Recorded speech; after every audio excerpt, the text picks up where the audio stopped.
I'm hoping to make more videos as I get ready for the wish. I tried. Hello, hello, my name is Jerry and yes, she's back. I most recently worked in entertainment on the Disney Wish and I signed off the boat in June. It is September, so oops. I need to catch you up on all the things that have happened. So much has happened. And before we begin, I just wanted to say I don't speak on behalf of the Walt Disney Company. All thoughts, opinions, and experiences are of my own, and this is just meant to be a fun, informative look into the life of someone who works on a cruise ship. First things first, I just wanted to thank everyone who has either messaged me on Instagram or come up to me in real life to tell me that they watch my videos. It's hard to get back to everyone because I'm not qualified to give career advice as to whether or not you should work on a cruise ship, but I'm glad that I was able to inspire people to look into this kind of a lifestyle. And it's always funny to me to hear from new hire crew members that see me and tell me that I help them pack for their contract. Oh my gosh, are you that girl from YouTube, the packing girl? You're the packing girl, right? Yes, that's me. I'm the packing girl, I guess. I'm just happy I get to help people in a small way with like a big life transition, because I remember packing for my first contract and not really knowing what to expect or what to bring, so yeah, that's kind of fun. So for a quick refresh, my first ship was the Disney Dream, and this was from 2021 until 2022, and that was like still like the pandemic times of cruise ship sailings. And if you've seen my Disney Dream experience video, that experience was quite different from this next contract that was on the Disney Wish. And this time around, actually, there were no more restrictions on cruise ships, so that was just a very different experience in general, but also the Disney Wish is the newest boat in the fleet, so it was really, really cool. My Disney Wish process started in August of 2022 and it went until June 2023. 9.5 months. I could have carried a whole baby during that time. Dumb joke. But keep in mind that at this time, it was a month and a half in Toronto for rehearsals and training, stuff like that, and then 8 months on board. Now, if you're thinking that's still a long contract, it was. Cruise ship contracts usually aren't that long because of MLC. That stands for Maritime Labor Convention. It's a human rights act that was created in 2006, and it's basically a bunch of regulations set to protect crew members and seafarers. And MLC states that the maximum period a seafarer can be on board a vessel is 11 months, but that's still a lot. So cruise lines mainly still cap it at like 8 months for most departments, and it really depends on in which field you work in, because some contracts can maybe even be like 4 to 5 months. So it really depends. Anyway, I digress. Last year, I showed a bit of my process of getting ready for the contract, so I shared some tips and tricks and some packing videos. She's the packing girl. And I also showed a little bit of like rehearsals in Toronto, but then I suddenly stopped uploading. Why is that? Trust me, I wanted to document as much as possible because the Disney Wish was still in its first like big inaugural year of sailing. So I'm like, this is great. I can share with everyone what it's like to work on the Wish, share with friends and family back home what it's like, but I couldn't do it. As you can imagine, things got, a little overwhelming, a little hectic on the ship, but I also didn't want to do like the disservice to myself to try to film and edit everything all the time, because it takes me like 3 to 6 hours to edit a video, so. But I do have some clips left over from when we were traveling to Orlando and when we were embarking the Wish, so I'll put that right here. It is a travel day. With the way Hurricane Ian has worked out, we unfortunately weren't able to fly on Friday like we were supposed to, so we were delayed by 2 days. And right now it is Sunday and it is nearly 2 a.m. I decided to stay up because I'm a night owl, and what's the point of going to sleep if I have to be downstairs in the hotel lobby for our bus for 3 a.m. So I fly to Miami, then from Miami to Orlando, which is a bit silly, but that's just the way our flights have worked out due to the hurricane kind of messing up our travel plans. But I'm so glad that I am safe and that Disney Cruise Line is keeping us safe. And then we board the ship Monday morning, so it's all happening very quick, but I'm very excited. Yeah, let's go on this brand new adventure on the Disney Wish.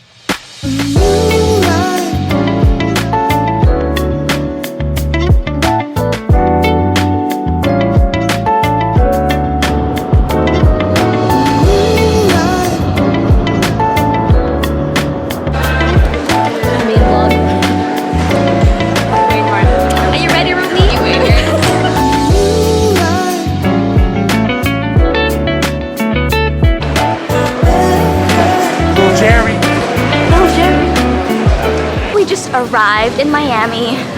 We have like a 3-hour layover, but yeah, just waiting to get to Orlando. Obviously didn't book these flights myself.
Just arrived at the Marriott. It's the same hotel I was in last year before I signed on to the Disney Dream.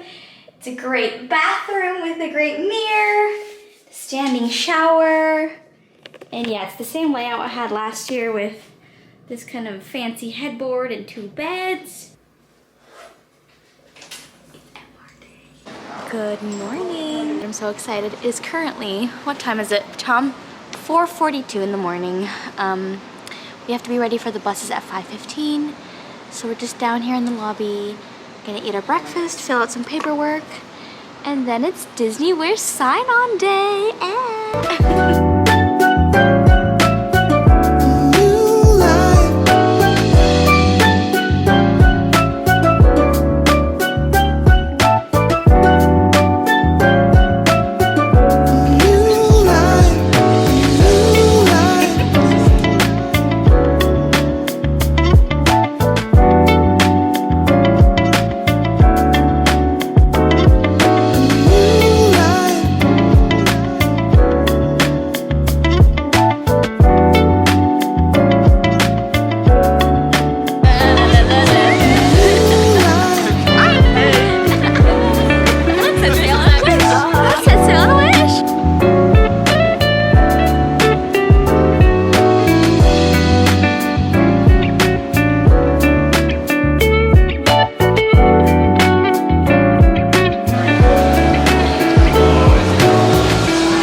A Disney wish.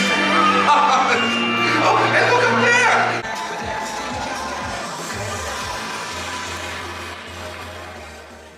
This ship is gorgeous. I don't care what anyone else says. I don't care about the missing midship elevators, okay? I'm sick of hearing about how everything's confusing on the ship and everything's hard to find. I don't want to hear it anymore. I don't. And listen, I get it. In the beginning, I was a little skeptical. I still had to get used to the ship's design, especially being used to the Disney Dream kind of layout. Like you know, it was tough to navigate at first. I ended up warming up to it, and honestly, I really like it now. It really grew on me, especially the crew areas. Like, I loved the crew cabins, were so great. And I also really enjoyed the crew open deck. Like, that was great. Definitely big highlights for me. And I'm sure I'm biased in all of this because I literally lived there for 8 months and decided that's not worth constantly to be talking smack about this ship layout. Like, I get it. It's not people's favorite, but What can you do? I didn't build the ship. I didn't do it.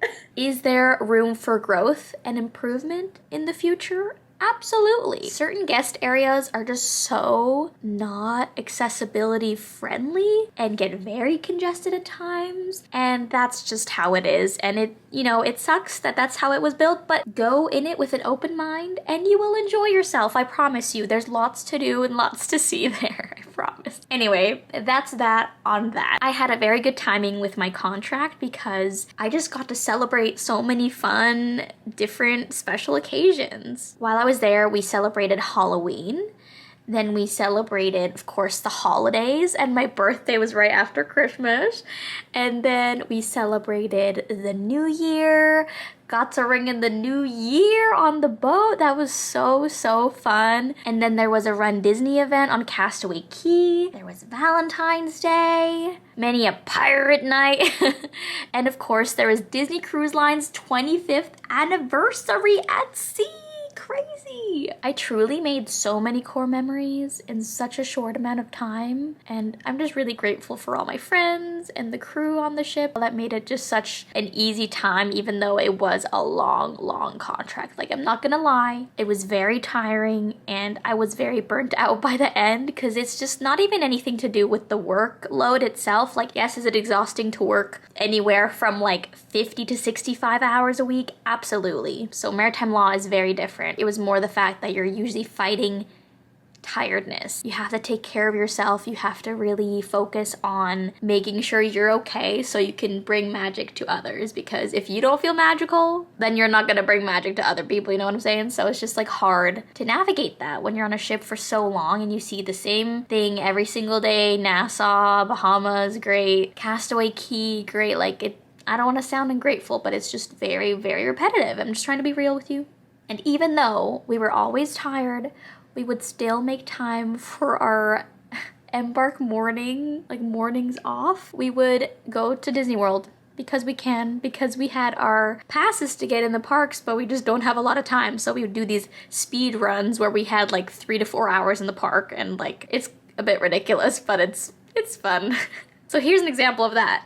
Hello, my name is Jerry and I work on the Disney Wish in entertainment. It's my morning off, so I'm headed to Epcot with some friends, so come follow along. Let's go! So after getting ready, my roommate and I made it through security, and then we are headed through the terminal to go meet up with our friends that were already waiting for us. And we are headed to the rental car for the day. And look, there's another group headed to Hollywood Studios. Have fun, guys. And we are on our merry way to Epcot. The drive from the terminal to the parks is just over an hour, so we left nice and early to get some coffee and breakfast. And here we are. We made it. This is my happy dance. Alex and Soraya are judging me, and Cynthia's just happy to be there. And as we walked in, we were already welcomed by these beautiful Encanto topiaries. They're so pretty. And then I was able to sign in my friend Emma from college, and I haven't seen her in 4 years. The last time I saw her was in Animal Crossing. Good times. Anyway, the park opened at 9, but World Showcase doesn't open until 11, so we were just walking around, taking pictures, taking in all the sights, and it's just so pretty to see all these flowers, especially after living on an ocean for so long. And then we rode Journey into Imagination with Figment because it had a short wait time, and then we also checked out the butterfly exhibit, and that was just so breathtaking and beautiful. I loved seeing all the butterflies living their best lives. If we weren't speedrunning Epcot, I would have loved to stay here longer or return here, but I'm so glad that we came because it was just really rejuvenating.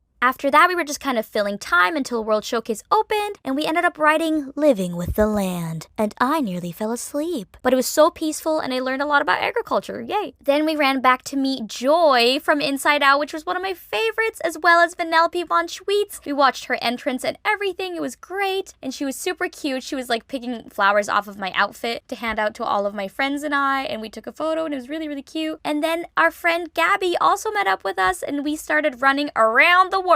When I say around the world, I mean straight to Japan, because a lot of us have cravings of sushi or certain snacks we can't usually get. So the Japanese store was great, and Pick a Pearl event is back, so that was cool. And here you can see me getting my snacks. getting stocked up for the week. I was so excited. Mission accomplished if you ask me, but I did need to get real food, so we kept walking through the countries, and honestly, the Tiana and Snow White displays were some of my favorite. Like, look how well put together these are. This adorable detail that Gabby pointed out, the little caterpillar, look at him, oh, so cute. It's the little things in life, you know. We made a stop in Germany where I got to eat some food from my childhood, and it was so great. We made a quick stop in China to get some bubble tea because I've missed it so bad on the cruise ship. And before heading to the exit of the park, we made a stop at Creations to do some shopping, and we hit up Club Cool for some taste testing of some sodas. The apple lychee one from Korea is my absolute favorite, and then we were waiting for our friends at the meeting spot. Considering we only had 3.5 hours at the park, I think we got lots done at the Flower and Garden Festival. I would love to return some point soon, but for now, back to work we go. We filled up on gas on the way back, and you can see our floating home in the distance here, and we are making it back right on time for All Aboard at 2 p.m. This really was an Epcot speed run, but when you don't get days off, you gotta make the most of it. Thank you so much for following along on my adventure to Epcot with my friends, and I'll catch you next time. Bye-bye! Good times, good times. So I also figured I should bring something up that I haven't really brought up in any of my videos, but there's been a lot of changes in my life, so I figured I would address them here because I just think it's good to share the good and the bad, you know? So when I started my journey with Disney Cruise Line 2 years ago, I was in a long-term relationship, and when I went on the boat and doing the long distance thing, it became very clear quite quickly that this wouldn't work out. But I still wanted to give it a try because I was in a new environment and I wanted to still keep fighting for this relationship. But my ex-boyfriend suggested that we try to being in an open relationship because he had cravings. And honestly, that broke my heart because I knew that I was deserving of someone who will choose me and only me. Like, if you're in a long distance relationship and openness works for you, that's great. Congrats. Like, I'm very impressed, but it just wouldn't work for me. So I started my first contract with all this heaviness from this relationship that I was outgrowing, it felt like, and I just was dealing with a lot of emotions of self-worth. What the heck? What's the point anymore? My own partner doesn't want me, and I'm all on my own in the middle of the ocean without like people I know from back home or family or anything like that. So it's just like, well, this is not very fun. I tried to be very patient. I tried to be the best partner I could, but it just wasn't enough. And I just said, you know what? I'm done. Because this is not what I deserve. So I had to make the tough choice of breaking things off, and it was hard, but I think cruise ship life has taught me my own value because it was showing me firsthand that I'm valuable to my team, I'm valuable to my friends and coworkers, and most importantly, I'm valuable to myself. First and foremost, okay? So after that breakup, I felt kind of liberated. I was like, I'm a single, independent boss woman. Yes, I am. And I was telling myself and my roommate every night that I did not want to be in a relationship again. That was just terrible. I'm heartbroken. Like, this is not for me. I do not want to be in a relationship. I want to be single for a while. And my roommate Amber, love you girl, she gave me really good advice at the time, and she said, Jerry, you need to allow yourself to be loved and just like go out on dates, like just explore. Like, you have been in this long-term relationship and you haven't even like met like many people in your life, like dating wise. Once she gave me that advice, I kind of had to like reflect on like my values and stuff. Yes, I wanted to be this independent lady, but I'm also like, yes, I do deserve love the way I want to be loved. I wasn't looking for love. Yes, I deserve it, but I'm not looking for it. But that's when it finds you. That's when love finds you. So this photographer and I had worked together, you know, a handful of times, and we suddenly talked a bit more outside of work after my breakup. And for context, his name is Nemanja, and he's from Serbia. And don't laugh, don't you laugh, because his nickname he goes by on the cruise ship is Nemo. So I found Nemo, okay? I found Nemo. We really hit it off. Like, we would talk about our life stories, and we realized that our upbringings were kind of similar, and talk about everything and nothing at the same time. So we went from being friends to going on a couple dates. And again, I was still very firm with my stance of like, I do not want a relationship. Like, this is not gonna happen. Like, I am boss single lady. I'm just living my life. But he was the first to express his feelings for me, and the world crumbled in front of me because I had feelings too, but I was still like keeping everything down because I had just gotten out of a relationship that really hurt me, and I was just really trying to be independent, just to force myself to be independent. Slowly but surely, Nemo was still there for me no matter what, and I allowed myself to surface with these feelings as well. I want to make it very clear. He was very patient with me, like so kind, very patient. Like, he didn't force his feelings on me at all. Everything kind of happened like organically, and I'm like, oh my gosh, this is amazing. Someone who's like emotionally mature, really takes good care of me, like is just so kind and sweet and silly. Like, that's exactly what I want. And I'm about to cry. Do you see this? I'm about to cry.